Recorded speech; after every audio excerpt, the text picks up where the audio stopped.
Hello everyone, welcome back to my YouTube channel and Facebook page education hub BD. সরকারি চাকরিজীবীদের জন্য আজকে সব থেকে বড় ব্রেকিং নিউজ নিয়ে চলে এসেছি। আজকের এই ভিডিওতে আপনাদেরকে জানিয়ে দিব আজকে প্রথম আলো পত্রিকায় একটি সংবাদের শিরোনাম এসেছে এবং সেখানে আমাদের অর্থমন্ত্রী এবং পরিকল্পনা মন্ত্রী জনাব আমির খসরু মাহমুদ চৌধুরী পে স্কেল বাস্তবায়ন নিয়ে কী সুখবর দিয়েছেন এবং কী ব্রেকিং নিউজ দিয়েছেন সেটি জানবেন এই ভিডিওতে। তার আগে বলবো যে হ্যাঁ, আপনারা যেটা জানেন যে 2026 সালে জুলাই থেকে পে স্কেল বাস্তবায়ন হচ্ছে এমনই ইঙ্গিত দিয়েছেন আমাদের অর্থমন্ত্রী।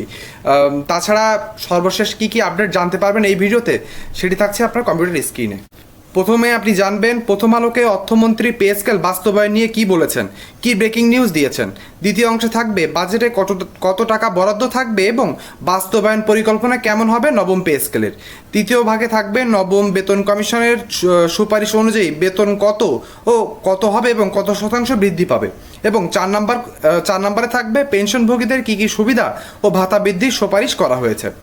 এই চারটা গুরুত্বপূর্ণ কোশ্চেনের অ্যান্সার পেয়ে যাবেন। তার আগে আপনাদেরকে বলবো কমেন্ট বক্সে সবাই আলহামদুলিল্লাহ লিখবেন এবং যারা ভিন্ন ধর্মাবলম্বীরা রয়েছেন তারা তাদের সৃষ্টিকর্তাকে ধন্যবাদ জানিয়ে তাই ভিডিওর পরবর্তী অংশে আসবেন। আশা করি সকলে লিখবেন। তাহলে চলুন আমরা সময় নষ্ট না করে ভিডিওর মেন অংশে চলে যাই এবং জেনে নিই সর্বশেষ আপডেট সমূহ। ভিডিওর মেন অংশে চলে এসেছি। প্রথমে আমরা জেনে নিব প্রথম আলোকে অর্থমন্ত্রী পে স্কেল বাস্তবায়ন নিয়ে কী বলেছেন। অর্থমন্ত্রী নিজে বলেছেন বর্তমান বাজেট ও অর্থনীতির সীমাবদ্ধতার কারণে নবম পে স্কেল পুরো সুপারিশ একসঙ্গে বাস্তবায়ন করা সম্ভব নয়, তাই ধাপে ধাপে বাস্তবায়নের সিদ্ধান্ত নেওয়া হয়েছে। আমরা এতদিন ধরে বারবার করে বলেছি আমার ইউটিউব চ্যানেল এবং আমার ফেসবুক পেজের মাধ্যমে যে পে স্কেল কিন্তু ধাপে ধাপে বাস্তবায়ন হবে এবং সেটি আপনাদেরকে আপনি কেমন হতে পারে সেটাও কিন্তু আপনাদেরকে জানিয়েছি। আপনারা কমেন্ট বক্সে অনেক কথা লিখেছেন, ভুয়া নিউজ দিই, ফেক নিউজ দিই, বানিয়ে নিউজ করি, কিন্তু আজকে অর্থমন্ত্রীর কথা শুনে আশা করি আপনারা একটু নিশ্চিন্ত হয়েছেন। আর আপনারা যদি অনেকে মনে করে থাকেন যে এটা আসলেই প্রথম আলো থেকে নিউজ করা হয়েছে কিনা, আমি কিন্তু কমেন্ট বক্সে এই নিউজটি লিঙ্ক দিয়ে দিব, আপনি সেখানে ক্লিক করে জেনে নিতে পারবেন যে আসলে অর্থমন্ত্রী কি বলেছেন।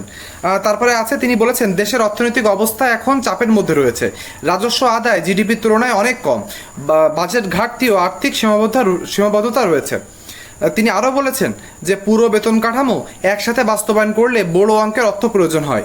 শুধু বেতন ভাতার জন্য প্রায় 1,90,000 কোটি টাকা লাগবে, যা বর্তমান বাজেট কাঠামোর জন্য ভারী চাপ সৃষ্টি করবে। তাই আংশিক বাস্তবায়নের পথে যাচ্ছে নতুন সরকার।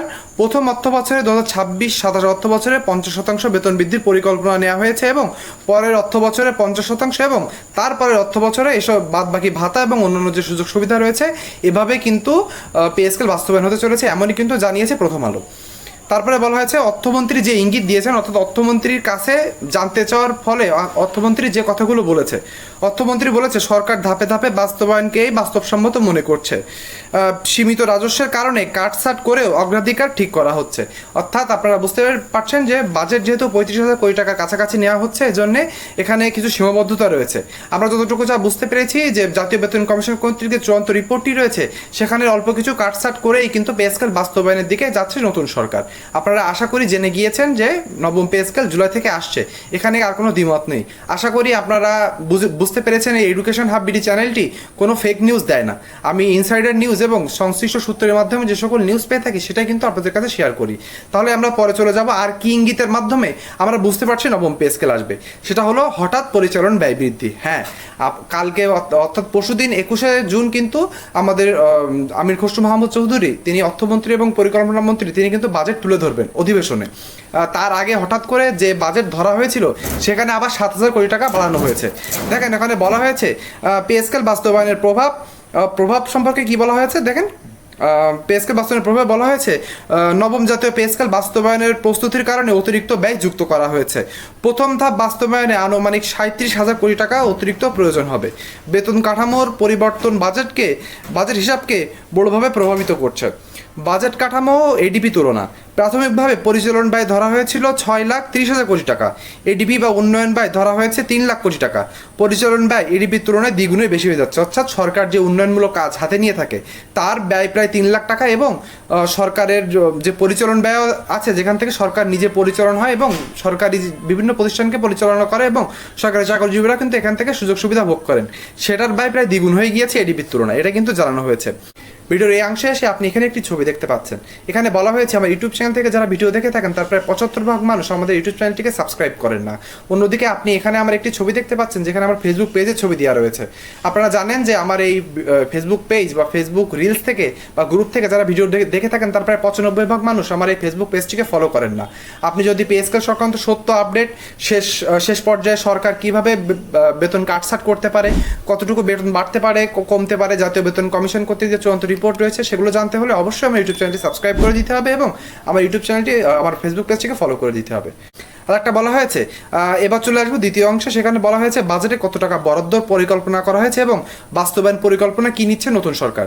এখানে বলা হয়েছে 2026-27 অর্থ বছরে বাজেটে নতুন বেতন কাঠামো বাস্তবায়নে 35,000 থেকে 37,000 কোটি টাকা বরাদ্দ রেখেছে এবং 3 ধাপে বাস্তবায়ন করা হবে বলে সর্বশেষ জানা গিয়েছে।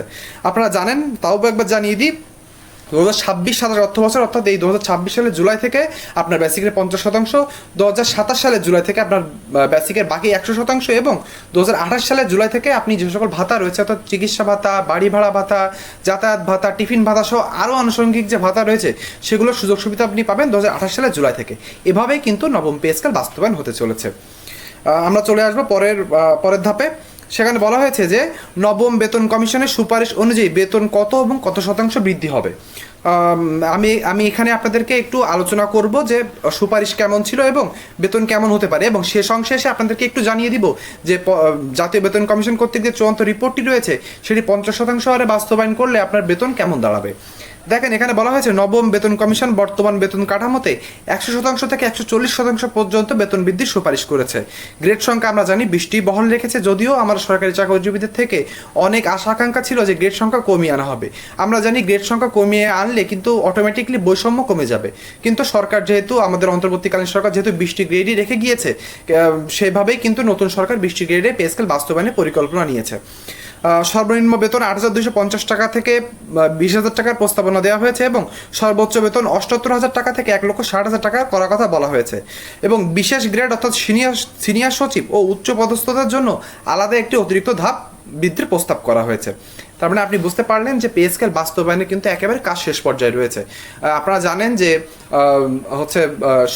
আমরা জানি যে এমন পর্যায়ে রয়েছে অর্থাৎ কার্যক্রম প্রায় শেষ পর্যায়ে রয়েছে। গ্যাজেট প্রকাশ করতে কিছু সময় লাগবে, যেহেতু গ্যাজেট প্রকাশ করতে কিছু সময় লাগবে সেজন্য সরকার কিন্তু অলরেডি জানিয়ে দিয়েছে যে 2026 সালের জুলাই থেকে পে স্কেল বাস্তবায়ন হবে।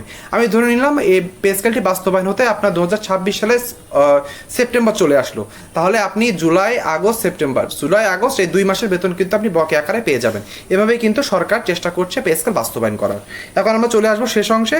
সেখানে আমরা জানবো পেনশনভোগীদের কি সুযোগ সুবিধা এবং ভাতা বৃদ্ধির সুপারিশ করা হয়েছে। তার আগে আমি একটু জেনে নিব যে আমাদের জাতীয় বেতন কমিশন কর্তৃক যে চূড়ান্ত সুপারিশটি রয়েছে সেটি যদি হুবহু বাস্তবায়ন করা হয় সেটি আসলে কেমন দাঁড়ায়। আপনি দেখুন, এখানে দেখতে পাচ্ছেন যে এখানে 50% বেতনের একটি হচ্ছে আমি কলাম দিয়েছি এবং হচ্ছে 100% বেতন বাস্তবায়নের একটি কলাম দিয়েছি। অর্থাৎ 2027 সালে আপনার বেতন কত দাঁড়াবে সেটা আপনি এই সেকেন্ড কলাম থেকে বুঝতে পারছেন এবং এই অর্থ বছরে বেতন কত দাঁড়াবে সেটি এই তৃতীয় কলাম থেকে বুঝতে পারছেন। আমি আপনাদেরকে বলবো আপনি ভিডিওটি পজ করে নেবেন। আমি আগের অনেক ভিডিওতে এই চার্টটি দেখিয়েছি, আজকে আর দেখাতে চাই না। আপনি পজ করে নিয়ে আপনি যে গ্রেডে রয়েছেন আপনি সেই গ্রেডের সকল সুযোগ সুবিধা একটু দেখে নেবেন। এখন আমরা চলে আসবো ভিডিওর একদম শেষ অংশে। সেখানে আমরা এসে জেনে নিব যে পেনশনভোগীদের জন্য কি কি সুযোগ সুবিধা রাখা হয়েছে এবং কি কি সুপারিশ করা হয়েছে। দেখেন, নতুন পে স্কেলে পেনশনভোগীদের জন্য বয়স ও আয়ের ভিত্তিতে বিভিন্ন হারে পেনশন ও ভাতা বৃদ্ধির সুপারিশ করা হয়েছে। পেনশন বৃদ্ধি আমরা জানি 20,000 টাকার কম যারা পেনশন পেয়ে থাকেন তাদের প্রায় 100% বৃদ্ধি, 20 থেকে 40,000 টাকার ভিতরে যারা রয়েছেন তাদের প্রায় 75% বৃদ্ধি এবং 40,000 টাকার বেশি যারা রয়েছেন তাদের প্রায় 55% হারে পেনশন বৃদ্ধির একটা পরিকল্পনা নিয়েছে সরকার। তারপরে চিকিৎসা ভাতা যেটা আপনাদেরকে বলেছিলাম, 75 বছরের বেশি যারা রয়েছেন তাদেরকে 10,000 টাকা পরিমাণ, 55 থেকে 74 বছর পর্যন্ত 8,000 টাকা পরিমাণ এবং 55 বছরের কম যারা রয়েছেন তাদেরকে 5,000 টাকা সমপরিমাণ চিকিৎসা ভাতার একটি সুপারিশ করা হয়েছে। এভাবে পে স্কেল বাস্তবায়ন হলে সরকারি চাকরিজীবীদের যারা পেনশনার রয়েছেন তারা আসল সুযোগ সুবিধা পাবেন বলে আমরা মনে করি। অবশ্যই কমেন্ট বক্সে লিখে জানাবেন যে আপনার মনের কেমন অনুভূতি রয়েছে। এখন পে স্কেল আর 2 দিনের ভিতরে আমরা স্পষ্ট হয়ে যাব, যখনই আমাদের অর্থমন্ত্রী এবং পরিকল্পনা মন্ত্রী আমির খসরু মাহমুদ চৌধুরী জাতীয় সংসদ অধিবেশনে বাজেটটি তুলে ধরবেন এবং সরকার পে স্কেল বাস্তবায়নের জন্য কত টাকা রেখেছে সেটা তুলে ধরবেন, তখনই কিন্তু আমরা স্পষ্ট পেয়ে যাচ্ছি যে পে স্কেল বাস্তবায়ন হচ্ছে। তার আগেই প্রথম আলোর এমন নিউজ করা আমরা আরও স্বস্তি পেয়েছি, কারণ আমরা জানি প্রথম আলো কিন্তু সর্বাধিক বিক্রিত নিউজ পেপার। এজন্য আমরা আশা করব যে পে স্কেল খুবই তাড়াতাড়ি বাস্তবায়ন হচ্ছে এবং তার সুযোগ সুবিধা সকল সরকারি চাকরিজীবীরা পেয়ে যাবেন। এখন আমরা অংশে জানাবো যে অন্যান্য কী কী সুযোগ সুবিধার দিকে হাঁটছে নতুন সরকার। সেখানে বলা হয়েছে বাড়ি ভাড়া ভাতা গ্রেড অনুযায়ী ভিন্ন হারে বৃদ্ধির একটা পরিকল্পনা দেওয়া হয়েছে। নিম্ন গ্রেডে 11 থেকে 20তম গ্রেডে সরকারি চাকরিজীবীদের বেতন তুলনামূলক হারে বেশি বৃদ্ধির সুপারিশ করা হয়েছে এবং উচ্চতর গ্রেডে অর্থাৎ 1 থেকে 10তম গ্রেডে তুলনামূলক কম বৃদ্ধি করার পরিকল্পনা নিচ্ছে নতুন সরকার। এভাবে পে স্কেল বাস্তবায়ন হতে চলেছে। আশা করব আপনারা সত্য এবং অথেন্টিক নিউজে জেনে গেলেন এই ভিডিওর মাধ্যমে। ভিডিওটি না টেনে শেষ পর্যন্ত দেখার জন্য সকলকে ধন্যবাদ। সকলে ভালো থাকবেন।